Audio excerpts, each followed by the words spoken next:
Gladys Aylward, misionaris di Cina. Anda pernah mendengar atau menonton film berjudul Escape from Huangzi?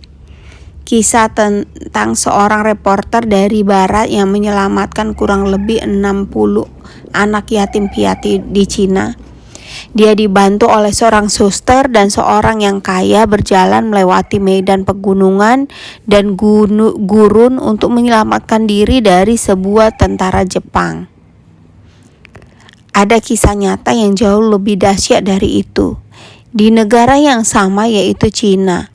Pada masa pendudukan Jepang, seorang wanita sendirian membawa 100 lebih anak yatim piatu dan menempuh perjalanan sejauh 100 mil selama hampir 1 bulan untuk sampai di tempat tujuan mereka yang aman.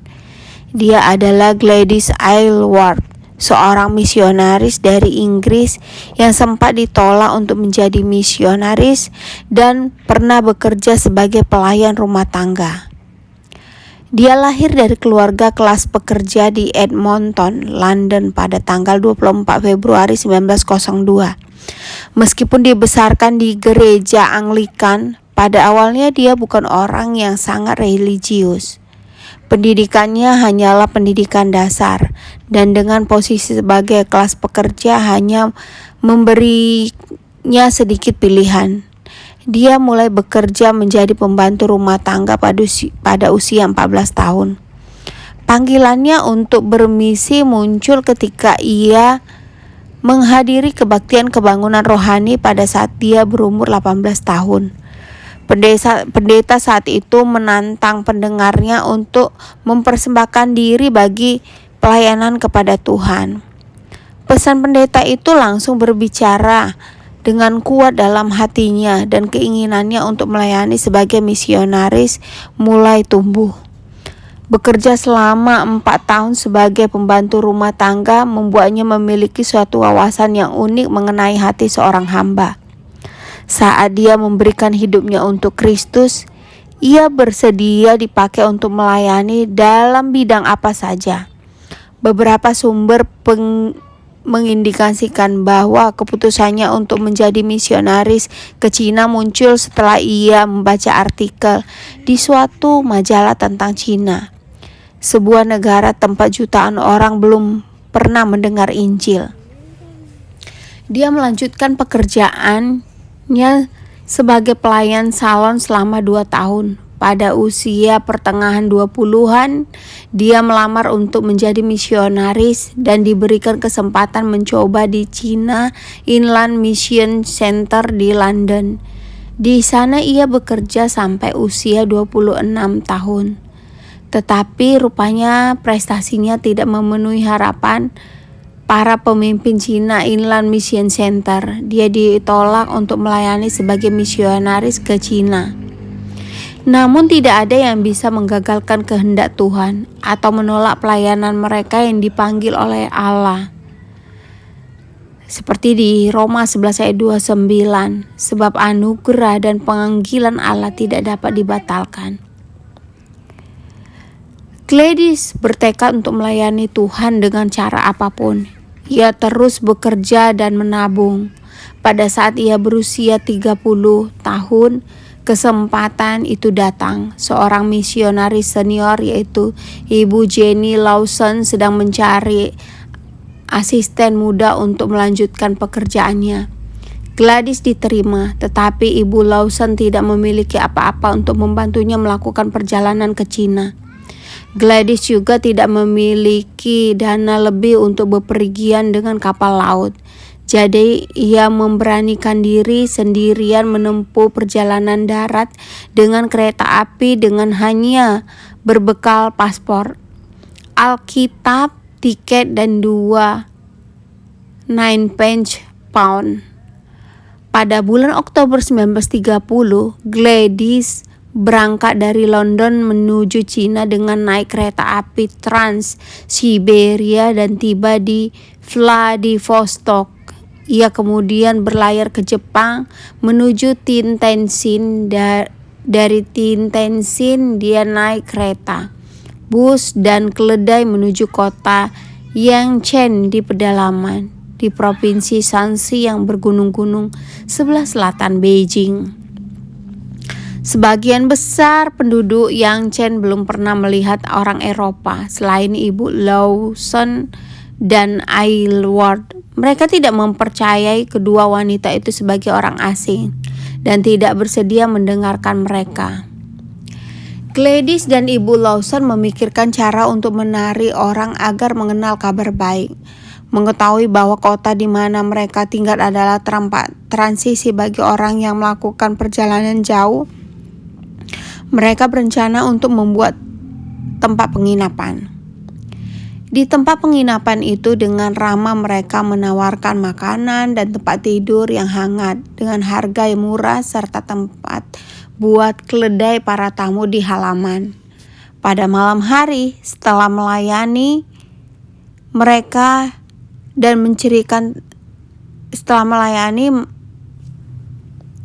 makanan para tamu, Gladys dan Ibu Lawson akan mengumpulkan tamu-tamu mereka dan menceritakan tentang seorang bernama Yesus. Dengan cara ini pesan Injil mulai diberitakan. Tidak hanya pada mereka yang di penginapan, tetapi para pengendara keledai membawa cerita-cerita itu di sepanjang perjalanan mereka. Gladys juga menghabiskan berjam-jam setiap hari belajar bahasa setempat untuk berkomunikasi dengan orang-orang setempat. Dan akhirnya ia menguasai bahasa itu, suatu yang tadinya di luar pikiran dan kemampuannya. Tak lama setelah itu mentornya Ibu Lawson jatuh dan terluka parah, bahkan menyebabkan kematiannya beberapa hari kemudian. Gladys bersama juru masak Cina yang adalah seorang Kristen yang taat bertekad untuk meneruskan pekerjaan Ibu Lawson. Fasih dalam bahasa lokal, ia mulai mengabarkan Injil ke desa-desa sekitarnya. Menyadari bahwa anak-anak yang tidak diinginkan oleh orang tuanya mereka menjadi anak-anak yang terlantar. Pekerjaan misinya berubah menjadi perawat anak-anak kecil yang terlantar. Namun, perawatannya tidak terbatas hanya pada anak-anak. Pada waktu itu, Cina diserang oleh tentara Jepang sehingga banyak tentara dan warga sipil Cina yang terluka. Jadi dia menampung orang-orang yang terluka yang membutuhkan perawatan akibat dari perang yang sedang terjadi. Penginapannya menjadi perlindungan bagi 20 anak yatim piatu dan sebanyak 30 sampai 40 tentara yang terluka pada waktu itu. Perang semakin meluas dan anak-anaknya sekarang bertambah jumlahnya menjadi sekitar 100 orang.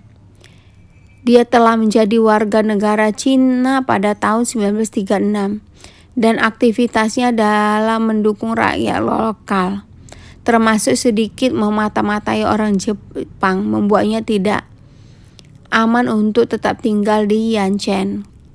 Kolonel Linan, anggota perlawanan Tionghoa lokal, memperingatkan Gladys kalau dia telah dianggap buronan dan dijadikan target penangkapan hidup atau mati. Gladys lalu mengumpulkan anak-anak dan mengevakuasi mereka dari kota. Akibat situasi perang yang tidak adanya transportasi, Gladys terpaksa memimpin anak-anaknya berjalan kaki di atas pegunungan menuju ke provinsi Xi'an yang lebih aman dengan jarak sekitar 100 mil jauhnya. Perjalanan itu menghabiskan waktu 27 hari dan mereka harus menanggung berbagai kesulitan dan penderitaan. Gladys sendiri jatuh sakit dalam perjalanan itu dan ketika mereka akhirnya tiba dengan selamat, ia roboh. Para dokter takjub dengan ketahanan fisiknya dan terheran-heran saat mengetahui Gladys sebenarnya sedang menderita tifus, pneumonia, demam, kekurangan gizi, dan kelelahan yang luar biasa. Dia kembali melayani tetapi tidak pernah benar-benar sembuh dari penyakitnya. Namun hal ini tidak menghentikannya untuk terus melayani Tuhan. Dia mulai mendirikan gereja, berbagi Injil di desa-desa, di penjara, dan di antara yang sakit dan tak berdaya. Pelayanannya berlanjut sampai tahun 1947 ketika rezim komunis yang baru mulai memegang kendali. Gladys dan misionaris lain harus meninggalkan Cina. Pada tahun 1958, setelah 10 tahun di Inggris, Gladys pergi ke Taiwan untuk memulai panti asuhan lainnya. Dia tetap berada di sini selama sisa hidupnya, melayani Tuhan dengan cara melayani anak-anaknya. Dia meninggal tanggal 3 Januari 1970. Gladys Aylward dikenal sebagai IWD, The Virtuous One, oleh orang Cina, dan dia mencintai mereka yang pada awalnya tidak mempercayai dia. Semasa dia melayani di Yongchen, dia sempat diangkat menjadi asisten untuk pemerintah, yaitu Food Inspector, karena perjuangannya menentang pembebatan kaki untuk anak-anak gadis di Cina. Budaya pembebatan kaki ini dilakukan agar para wanita memiliki kaki kecil, karena waktu itu ada pandangan wanita berkaki kecil itu cantik, padahal korbannya akan mengalami ketidakseimbangan tubuh atau kesakitan selama proses berlangsung. Sempat ditolak dan diejek pada awal pelayanannya, figur Gladys akhirnya diterima dan sangat dihormati oleh orang-orang Cina. Dia mengasuh anak-anak yatim dan mengadopsi beberapa di antaranya. Menghentikan pemberontakan di penjara dan dalam banyak kesempatan berani mengorbankan nyawanya untuk menolong mereka yang membutuhkan. Keberaniannya untuk mengintervensi pemberontakan di penjara ini bahkan membuat para penjahat sangat respek kepadanya. Dia hidup di hadapan Tuhan, untuk Tuhan, dan dipakai Tuhan secara luar biasa.